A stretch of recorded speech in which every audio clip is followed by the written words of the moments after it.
আচ্ছা, বিএড এর বর্তমান পরিস্থিতিটা কি? বিএড এর পরিস্থিতি হলো যে মধ্যপ্রদেশের যে ক্লারিফিকেশন মামলা রয়েছে, সেই মামলাটি এপ্রিল মাসের 1 তারিখ সুপ্রিম কোর্টে কিন্তু উঠতে চলেছে। আর আমি তো আগে বলে রেখেছি যে 20-22-এ যে 22 মার্চ যে হিয়ারিংটা ছিল 20-22-এ, সেটা এপ্রিল মাসের 5 তারিখ। তো এবার আমরা শুরু করব যে বিএড ভার্সেস ডিএলএড নিয়ে কলকাতা হাইকোর্টে কি মানে পরিস্থিতি। তোমরা জানো যে যেদিন টেট 2017 অর্থাৎ রিক্রুটমেন্ট 2022-এর প্যানেল বেরিয়ে যায়, সেদিন সেই প্যানেল থেকে প্রায় 10 থেকে 15 জন ক্যান্ডিডেট রয়েছে যারা কেস করেছিলেন। সাথে সাথে প্যানেল বেরোনোর পর কি কেস, তাদের কি মানে মান্থার বেঞ্চে, ঠিক আছে, রাজশেখর মান্থার বেঞ্চে কেস করেছিলেন। তাদের দাবি কি ছিল যে তাদের বিএড রয়েছে, ডিএলএড রয়েছে, দুটো ডিগ্রি রয়েছে, কিন্তু তারা ডিএলএডটাকে শো করেনি, তাই তারা নতুন করে ডিএলএডটাকে শো করতে চায়। এটা নিয়ে এবার পর্ষদের নতুন একটা স্ট্যান্ড হচ্ছে, পর্ষদ এটাকে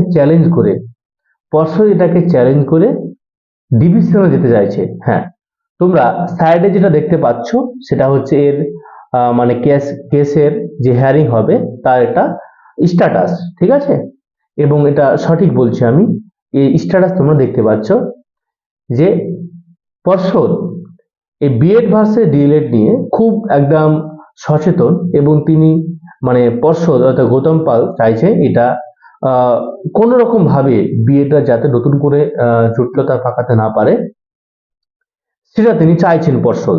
যদিও এই কেসের ব্যাপারটা কিন্তু আলাদা, কারণ এখানে তারা সার্টিফিকেটটা শো করেনি। আর যেহেতু পর্ষদ সময় দিয়েছিল সার্টিফিকেট শো করার, সে সময়টা তারা মানে জানি না কেন করেনি, সেহেতু এ ব্যাপারে হাইকোর্টের এখতিয়ার বহির্ভূত নয়, যতটা জানতে পেরেছি, আমি তার উকিল নই। তো এ হচ্ছে সংক্ষিপ্ত আপডেট বিএড ভার্সেস ডিএড নিয়ে। এ প্রসঙ্গে না একটা গুরুত্বপূর্ণ কথা বলবো যে যারা চাইছো যে বিএড তো বাতিল হয়ে গেল, জানি না কি হবে, তাদের যে টেট পাস সার্টিফিকেট রয়েছে সেটা ভ্যালিড হবে কি হবে না, তো তারা কি ডিএলএড করলে কি বোকামি করবে? বলছে না, না বোকামি করবে না।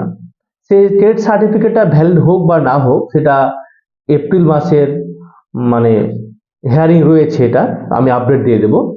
কিন্তু ব্যাপারটা হচ্ছে তারা যদি ডিএলএড নতুন করে করে নেয়, তাহলে আগামী দিনে 2026 সালের আগে ব্যাপক পরিমাণে রিক্রুটমেন্ট হতে চলেছে প্রাইমারিতে। হ্যাঁ, আমি ভুল বলছি না, আমি আবার তোমরা ভুলও শুনোনি, 2025 সালের মধ্যে একটা রিক্রুটমেন্ট হবে।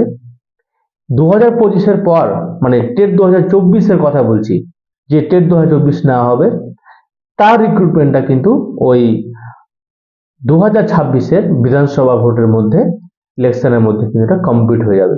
তাই ডিএলএড যারা করতে চাইছো, এটা কিন্তু একেবারে অযৌক্তিক নয়। তবে আমি বলবো যে এখনই তোমরা সিট বুক করো না, যারা চাইছো যে আমি ডিএলএড এক্ষুনি করে নিতে চাইছি। আমি বললাম যে সেশন তো শুরু হচ্ছে, সেশন 24-26 সেশন শুরু হবে, তো এই সেশনের জন্য এখনো শুরু হয়নি, মানে সিট বুকিং চলছে। আমি বলবো কিছুদিন অপেক্ষা করো, এপ্রিল মাসের আয়টা বেরিয়ে যাক, মধ্যপ্রদেশের ক্লারিফিকেশন, তারপর নিয়ে আমি একটা ভিডিও বানাবো এবং তোমার যেটা সিদ্ধান্ত নেবে। Okay, so thanks for watching this video, keep watching, keep learning, take care, bye, Jai Hind.